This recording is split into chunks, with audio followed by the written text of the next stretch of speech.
Tibbi xəbərlərimizi təqdim edirik. Akademik Sergeyev Rusların ömrünü 120 ilə qədər uzadacaq yeni layihənin hazırlanması xəbərini verib.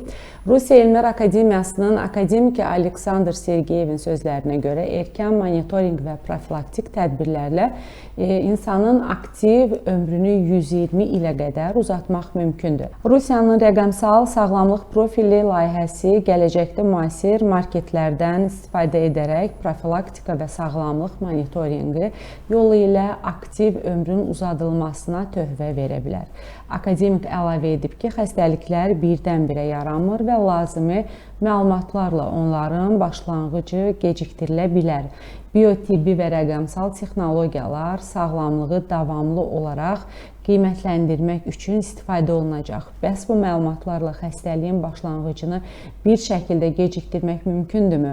Söhbət insanın rəqəmsal sürətini yaratmaqdan getmir. Əksinə onun sağlamlığını davamlı olaraq qiymətləndirmək üçün müasir biotibbi və rəqəmsal texnologiyalardan istifadə etməkdən gedir.